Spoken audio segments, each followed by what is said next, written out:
The live TV, सच सबसे आगे। नमस्कार, मैं हूं रंजीत झा और आप देख रहे हैं द लाइव टीवी। ईरान बड़े हमले की तैयारी में है। इसका प्रमाण है ईरान का चिरपरिचित वो लाल झंडा जब मस्जिद के ऊपर फहराता है तो समझिए ईरान बहुत बड़े हमले की तैयारी में है, बहुत बड़े रिवेंज की तैयारी में है। बदला लेने जा रहा है ईरान। आखिर किससे, कौन सा देश टारगेट पर है, हुआ क्या है, वो सब हम अभी आपको इस रिपोर्ट में बताएंगे। जरा अपने स्क्रीन पर यह विजुअल देखिए। इस विजुअल में आप देखेंगे कि कैसे उस मस्जिद के ऊपर लाल झंडा फहराया गया है। इसे ईरान में बदले का झंडा कहा जाता है। वह लाल झंडा यह मैसेज देता है कि अगले कुछ ही समय के बाद, कुछ ही दिनों के भीतर कहीं ना कहीं ईरान बड़ा हमला करेगा और वो रिवेंज होगा। जिसने ईरान को चोट दी है, अटैक उस पर होगा। ये आखिर हुआ क्यों है वो बताना हम शुरू करें इससे पहले जरा यह विजुअल आप देख लीजिए।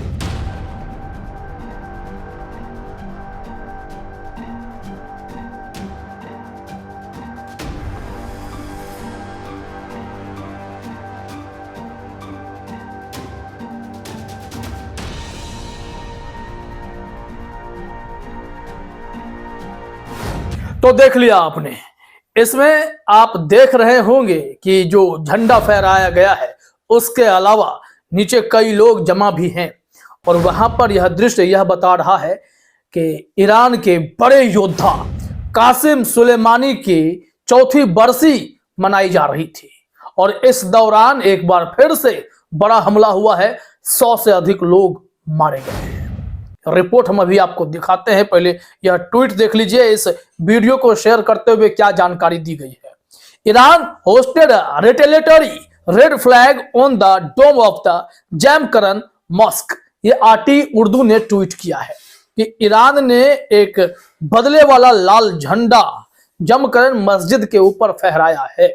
The last time the red flag of revenge was raised on the mosque was on January 3rd, 2020 after the martyrdom of Qassem Soleimani।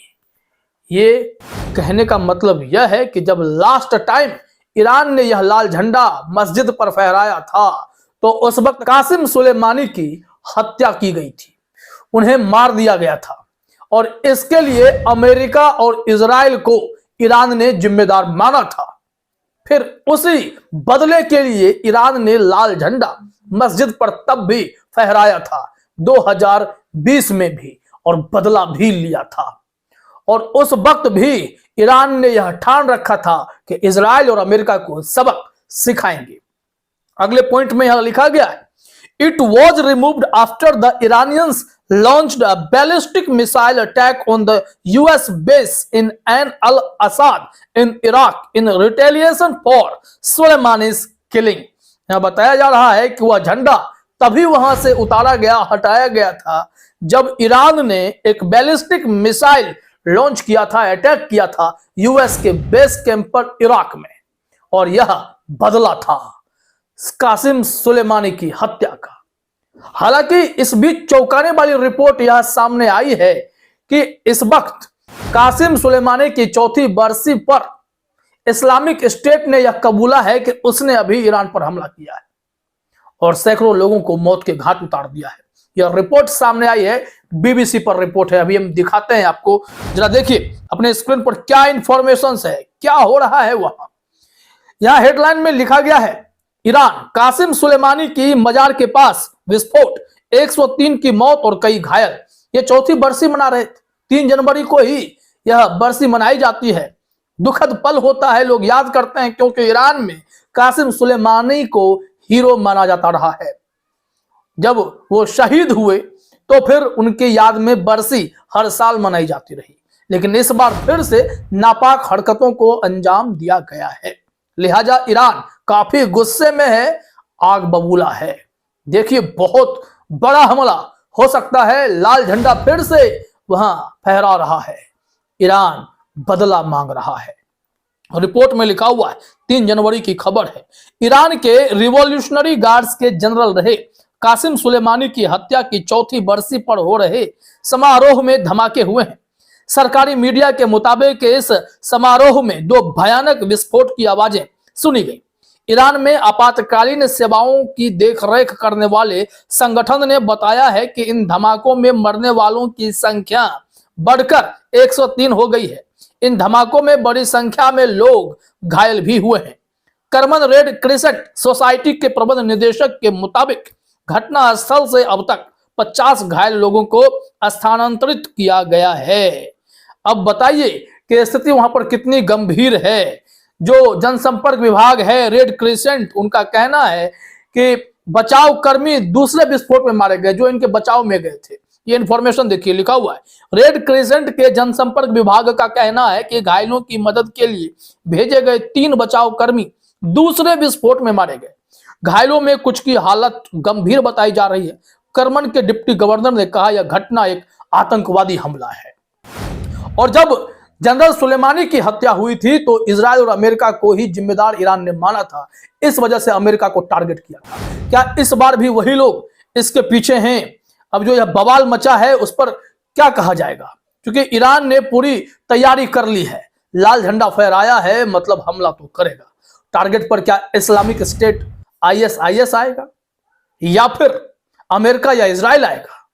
क्योंकि ईरान जिस तरीके से गाजा पट्टी में हमले के खिलाफ इजराइल पर निशाना साध रहा था या अमेरिका को वार्निंग दे रहा था, हमले की तैयारी भी कर रहा था, कभी कभी अटैक भी किया था, क्या इजराइल उसी का बदला लेने के लिए कासिम सुलेमानी की बरसी की तारीख को चुनकर हमला किया है?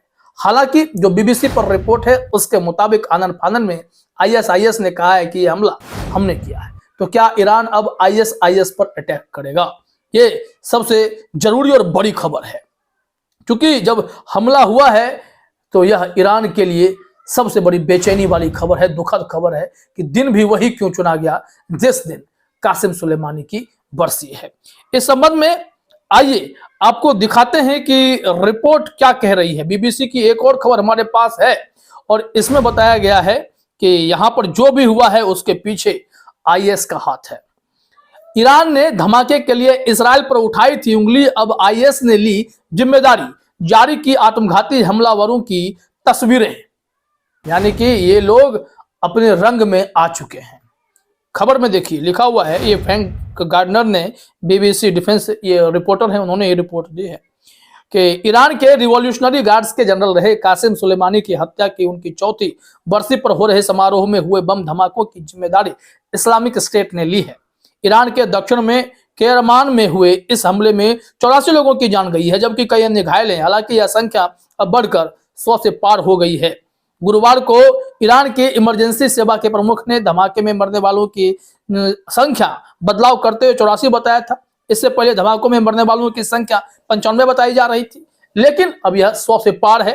धमाके के बाद ईरान ने कहा था कि इसके पीछे इजराइल और अमेरिका का हाथ हो सकता है, लेकिन अब इस्लामिक स्टेट ने इसकी जिम्मेदारी लेकर एक हड़कंप ही मचा दिया है।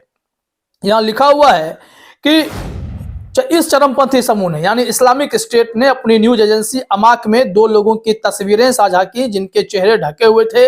समूह ने दावा किया कि ईरान में हुए धमाकों के लिए ये दोनों लोग ही जिम्मेदार हैं। इस रिपोर्ट में कहा गया कि पहले आत्मघाती हमलावर ने अपनी बेल्ट पर लगे विस्फोटक को उस जगह पर डेटोनेट किया जहां बड़ी संख्या में लोग मौजूद थे। इसके करीब 15 मिनट बाद दूसरे आत्मघाती हमलावर ने अपने पास मौजूद विस्फोटक से उड़ा दिया। इस्लामिक स्टेट का दावा है कि इन दोनों हमलावरों के नाम ओमर अल मुवाहिद और सैफुल्लाह अल मुजाहिद हैं। ये दोनों ही सामान्य नाम हैं जिनसे यह अंदाजा लगाना मुश्किल है कि हमलावर ईरानी नागरिक थे या विदेशी। इसका मतलब है कि कहीं ना कहीं यह बहुत बड़ी प्लानिंग है। ईरान ने अब कमर कस ली है। अब देखिए क्या वह हमला ISIS पर होगा या इजराइल अमेरिका पर होगा, इंतजार करना पड़ेगा। ईरान चुप नहीं बैठेगा, यह तो तय है। फिलहाल इस वीडियो में इतना ही। आप सभी का हमसे जोड़ने के लिए बहुत बहुत धन्यवाद। द लाइव टीवी, सच सबसे आगे।